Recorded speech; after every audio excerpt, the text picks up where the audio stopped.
लोकसभा चुनाव में इस बार राजस्थान के रण में संग्राम तगड़ा होने वाला है। मेवाड़ में बीजेपी और कांग्रेस दोनों की जड़ें हिल सकती हैं। पिछले 3 दशक से जो बीजेपी उदयपुर की सीट पर कब्जा जमाए हुए बैठी है, वहां इस बार भारतीय आदिवासी पार्टी की मजबूत मौजूदगी से मोदी और शाह का भी गेम यहां बिगड़ सकता है। और सिर्फ उदयपुर ही नहीं, बल्कि बांसवाड़ा, डूंगरपुर में भी आदिवासी पार्टी खेला कर सकती है।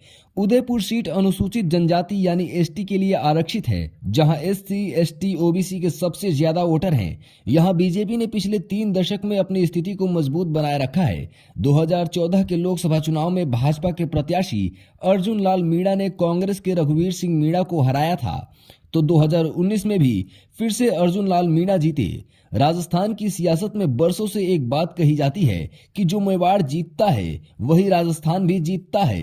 राजस्थान की उदयपुर लोकसभा सीट मेवाड़ संभाग की 4 सीटों में से एक है।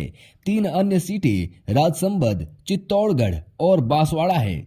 आजादी के बाद उदयपुर सीट पर हुए 17 लोकसभा चुनाव में 10 बार कांग्रेस, 5 बार बीजेपी, 1 बार जनसंघ और 1 बार जनता पार्टी का कब्जा रहा। 2018 में मेवाड़ में भारतीय ट्राइबल पार्टी यानी बीटीपी और 2023 में बनी भारतीय आदिवासी पार्टी यानी बीएपी का उदय हुआ। ये दोनों ही पार्टियां आदिवासियों के हकों के लिए काम कर रही हैं, जिसमें जल, जंगल, जमीन और आदिवासियों के अधिकारों के लिए काम कर रही हैं। इसी वजह से आदिवासी वोट बैंक इन पार्टियों के साथ जुड़ता जा रहा है। आसपुर और धरियावद में भारतीय आदिवासी पार्टी ने विधानसभा चुनाव में जोरदार जीत हासिल की, तो सलुम्बर, खेरवाड़ा विधानसभा चुनाव में अच्छा वोट हासिल किया था। इन पार्टियों के प्रदर्शन के कारण कांग्रेस और भाजपा का वोट बैंक खिसकता नजर आ रहा है। पूरे आदिवासी अंचल में आदिवासियों का बड़ा वोट बैंक इन पार्टियों के साथ है। इस बार के लोकसभा चुनाव में कांग्रेस भाजपा के सामने बड़ी चुनौती पेश करेंगी, लिहाजा बीजेपी और कांग्रेस दोनों ही पार्टियां नए चेहरों की तलाश में जुटी हुई हैं। उदयपुर लोकसभा सीट के इतिहास की अगर बात करें तो पहली बार 1952 में कांग्रेस के बलवंत सिंह मेहता जीते। दूसरी बार पार्टी ने दीनबंधु परमार को टिकट दिया और वो भी जीते। 1962 और 1967 में कांग्रेस के धुलेश्वर मीणा जीते। 1971 में कांग्रेस को यहां पहली बार हार देखनी पड़ी, जब यहां से जनसंघ के लालजी भाई मीणा जीते।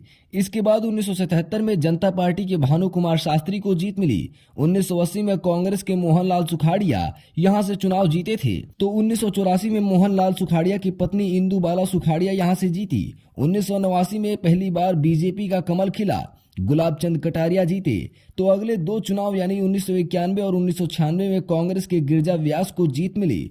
1998 में चुनाव में बीजेपी के शांतिलाल चपलोत जीते, तो 1999 में फिर से गिरजा व्यास को जीत मिली। 2004 में बीजेपी के टिकट पर किरण माहेश्वरी जीती, तो 2009 में कांग्रेस के रघुवीर मीणा ने यहां परचम लहराया। आखिर में मोदी एरा में हुए दोनों चुनाव 2014 और 2019 में बीजेपी के अर्जुन लाल मीणा यहां से जीते हैं। ऐसे में देखना होगा कि इस बार बीजेपी तीसरी बार लगातार जीत पाती है या कमल मुरझाएगा, और अगर कमल मुरझाएगा तो सूरज किसका उगेगा, कांग्रेस का या आदिवासी पार्टी का। Bureau report, political panchayat.